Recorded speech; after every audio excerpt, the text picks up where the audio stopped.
जब पाप अपने चरम पर पहुंच जाता है तब एक छोटी सी करुणा भी जीवन को बदल देती है। ये कहानी है उस व्यक्ति की जिसने सैकड़ों हत्याएं की, लेकिन एक मुलाकात ने उसे संत बना दिया। जंगल की नीरवता में एक अजीब शांति थी। वही जंगल जहां कभी चीखें गूंजती थीं, आज वहां सन्नाटा था। अंगुलिमाल, जिसने कभी निर्दयता की सारी सीमाएं पार कर दी थीं, अब सिर झुकाए खड़ा था। उसकी आंखों में पहली बार पश्चाताप के आंसू थे।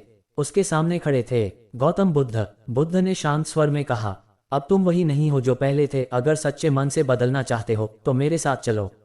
अंगुलिमाल ने बिना कुछ कहे अपने हथियार फेंक दिए, और उसी क्षण एक डाकू का अंत और एक भिक्षु का जन्म हुआ।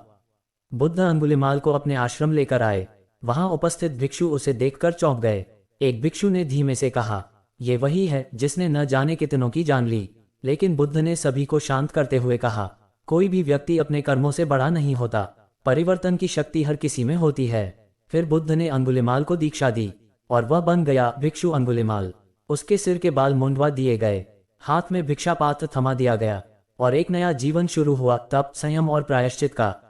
सुबह का समय था, सूरज धीरे धीरे उग रहा था, लेकिन आज नगर का माहौल सामान्य नहीं था। अंगुलिमाल भिक्षा पात्र लेकर शहर में प्रवेश करता है। उसके कदम धीमे हैं, सिर झुका हुआ है, चेहरा शांत है। लेकिन जैसे ही कुछ लोगों की नजर उस पर पड़ती है, हवा का रुख बदल जाता है। एक आदमी चिल्लाता है, ये वही है जिसने मेरे भाई को मारा था। दूसरा गुस्से में कहता है, आज इसे छोड़ना नहीं, ये भिक्षु नहीं, पापी है। भीड़ धीरे धीरे इकट्ठा होने लगती है, और फिर शुरू होता है नफरत का तूफान। पत्थर उठाए जाते हैं, गालियां दी जाती हैं, कुछ लोग उसे धक्का देते हैं। पहला पत्थर उसके कंधे पर लगता है, दूसरा उसके माथे पर। खून की एक पतली धारा बहने लगती है, लेकिन अंगुलिमाल चुप है। न कोई विरोध, न कोई क्रोध। उसके भीतर एक अलग ही संघर्ष चल रहा है। हाँ, ये सही है, मैंने भी तो ऐसा ही किया था। मैंने भी लोगों को बिना वजह दर्द दिया था। हर पत्थर के साथ वह अपने अतीत को याद करता है। हर चोट उसे अपने पुराने पापों का एहसास दिलाती है। लेकिन आज पहली बार वह भाग नहीं रहा, वह स्वीकार कर रहा है। धीरे धीरे वह घायल शरीर के साथ शहर से बाहर निकलता है। लेकिन आज उसकी हार नहीं हुई। आज उसका अहंकार टूटा है। खून से लथपथ, थका हुआ, लेकिन भीतर से जागृत, अंगुलिमाल वापस आता है गौतम बुद्ध के पास। बुद्ध उसे देखते हैं, उनकी आंखों में करुणा है, कोई आश्चर्य नहीं, कोई क्रोध नहीं। अंगुलिमाल धीरे से उनके चरणों में बैठ जाता है। कुछ पल की चुप्पी, फिर वह कहता है, भगवान, क्या मैंने सही किया? मैंने कोई विरोध नहीं किया। क्या मैं कायर बन गया हूँ? बुद्ध मुस्कुराते हैं, नहीं अंगुलिमाल, आज तुमने पहली बार साहस दिखाया है। अंगुलिमाल चौंकता है। बुद्ध आगे कहते हैं, पहले तुम दूसरों को हराते थे, आज तुमने खुद को जीत लिया। जो क्रोध में प्रतिक्रिया देता है वह कमजोर होता है, लेकिन जो अपमान सहकर भी शांत रहता है वही सच्चा वीर होता है। अंगुलिमाल की आंखों में आंसू आ जाते हैं। बुद्ध धीरे से कहते हैं, ये जो दर्द तुम आज सह रहे हो, ये तुम्हारे कर्मों का केवल एक छोटा सा परिणाम है।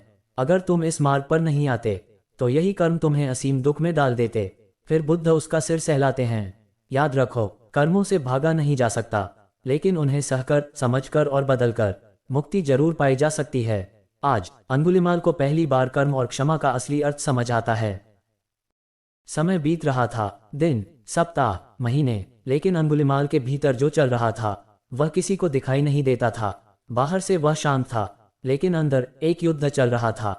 हर रात जब सब सो जाते, वह अकेला बैठता, आंखें बंद करता, लेकिन जैसे ही ध्यान में जाता, उसे अपने अतीत की आवाजें सुनाई देती। चीखें, डर, लोगों की पुकार, बचाओ, मुझे मत मारो। अचानक उसकी सांसें तेज हो जाती। वह आंखें खोल देता, घबराहट, पसीना। वह खुद से पूछता, क्या मैं सच में बदल सकता हूँ? क्या इतने पाप करने के बाद भी शांति मिल सकती है? फिर उसे याद आते गौतम बुद्ध के शब्द, अतीत जा चुका है, भविष्य अभी आया नहीं है, केवल वर्तमान ही तुम्हारा है। अंगुलिमाल धीरे धीरे फिर से आंखें बंद करता। इस बार वह अपने विचारों से भागता नहीं, उन्हें देखता है। हर डर को, हर पाप को, हर याद को। दिनों तक, महीनों तक वह यही करता रहा। धीरे धीरे आवाजें कम होने लगीं, डर कम होने लगा, और एक दिन वह नदी किनारे बैठा था। सूरज उग रहा था, पानी शांत था, हवा हल्की थी, और पहली बार उसका मन भी उतना ही शांत था। न कोई डर, न कोई पछतावा, न कोई क्रोध, बस एक गहरी शांति। उसे एहसास हुआ, मैं अपने अतीत नहीं हूँ, मैं बदल चुका हूँ। उसके चेहरे पर एक हल्की मुस्कान आई, और उसी क्षण उसके भीतर जैसे एक प्रकाश फैल गया।